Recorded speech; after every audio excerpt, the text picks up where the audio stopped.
Hi guys, ఈరోజు topic ఏంటంటే మన యొక్క సబ్స్క్రైబర్ ఒకరు జర్మనీలో ఉన్నారంట. వారు ఒక డౌట్ అయితే అడిగారు. ఈరోజు వారి యొక్క డౌట్ పైన అయితే ఈ వీడియోకు సమాధానం అయితే నేను చెప్పబోతున్నాను. వీడియో లాస్ట్ వరకు చూడండి, ఎక్కడ స్కిప్ చేయొద్దు. హాయ్ సార్, నేను జర్మనీలో ఉంటూ యూరోప్ లోగ్స్ అప్లోడ్ చేస్తున్నాను. వీడియో అప్లోడ్ చేసేటప్పుడు ఏ లొకేషన్ పెట్టాలి? మంచి క్వశ్చన్ అయితే అడిగారు.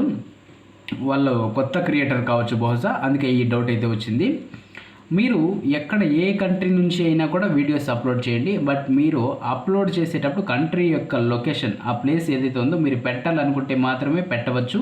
మీకు యూట్యూబ్ అయితే ఆప్షన్ ఇస్తుంది. వద్దు అనుకుంటే వద్దు, మీరు పెట్టుకోవాల్సిన అవసరం అయితే ఉండదు. బట్ మీరు లొకేషన్ పెడితే మీ యొక్క వీడియో ఏదైతే ఉందో దాన్ని లొకేషన్, ఇప్పుడు ఎగ్జాంపుల్ నేను ఇండియాలో తాజ్మహల్ దగ్గర ఒక వీడియో తీశాను అని అనుకోండి. తాజ్మహల్ దగ్గర పోయి వ్లాగ్ చేసినప్పుడు నేను తాజ్మహల్ ఉండేటటువంటి ఆ లొకేషన్ పెడితే అక్కడికి కొంచెం ఆ వీడియోకి రీచ్ అనేది పెరుగుతుంది. ఎందుకంటే ఒరిజినల్ ఎగ్జాక్ట్ లొకేషన్ నుంచి ఆ లొకేషన్ పెట్టడం ద్వారా అయితే అది రీచ్ అయితే పెరుగుతుంది యూట్యూబ్లో. ఇది ఒక రకమైనటువంటి ట్రిక్. మనం ఒరిజినాలిటీ యూస్ చేస్తున్నాం అంటే మనం అబద్ధం చెప్పడం లేదు, కరెక్ట్గా జెన్యూన్ ఉన్నటువంటి కంటెంటే పెడుతున్నాం అనేసి యూట్యూబ్ వాళ్ళు అయితే మనల్ని నమ్ముతారు. ఎప్పుడైతే వాళ్ళు మనల్ని నమ్మేది స్టార్ట్ చేస్తారో యూట్యూబ్ వాళ్ళు, అప్పుడు మన ఛానల్కి అయితే వాళ్ళ తరపు నుంచి కూడా సహాయం అయితే ఆటోమేటిక్గా వస్తుంది గైస్. ఇది అందరూ కూడా గుర్తుపెట్టుకోవాల్సిన విషయం. నెక్స్ట్ వచ్చేసి మీరు రికార్డ్ చేసేటటువంటి ఆ వీడియో యొక్క రికార్డింగ్ డేట్ కూడా ఇవ్వచ్చు, మీరు రికార్డింగ్ టైం కూడా ఇవ్వచ్చు.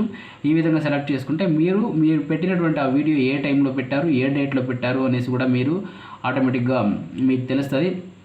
నెక్స్ట్ టైం ఇప్పుడు మీరు పెట్టినటువంటి రికార్డింగ్ డేట్స్ కానీ టైమ్స్లో కానీ ఏదో ఒక వీడియో వైరల్ అయినప్పుడు మీ యొక్క ఛానల్ టైమింగ్స్ ఏది బెస్ట్ అని మీకు ఆటోమేటిక్గా తెలుస్తుంది. ఎందుకంటే ఏ టైంలో అప్లోడ్ చేసినటువంటి వీడియో మీ ఛానల్లో వైరల్ అయిందో అదే టైంని బట్టి మీరు నెక్స్ట్ వీడియో కానీ అప్లోడ్ చేస్తే ఆ టైంకి ఈ టైంకి మీ యొక్క ఛానల్లో ఉన్నటువంటి సబ్స్క్రైబర్స్ యాక్టివ్గా ఉంటారు. వాళ్ళు యాక్టివ్గా ఉండటం వలన మీ యొక్క ఛానల్ని వాళ్ళు సందర్శించడం వలన గ్రోత్ అయితే ఎక్కువ ఉంటుంది గాయస్. ఈ విధంగా కూడా మనము మన యొక్క ఛానల్ గ్రోత్ని అయితే ఇంప్రూవ్ చేసుకోవచ్చు గాయస్. ఈ వీడియోకి నేను ఇచ్చే లైక్స్ వచ్చేసి 1500 లైక్స్ గాయస్. అలాగే ఈ వీడియో మీకు నచ్చినట్లయితే ఒక లైక్ కూడా చేయండి. కొత్తగా ఎవరైనా నా ఛానల్ చూస్తుంటే సబ్స్క్రైబ్ చేసుకోండి.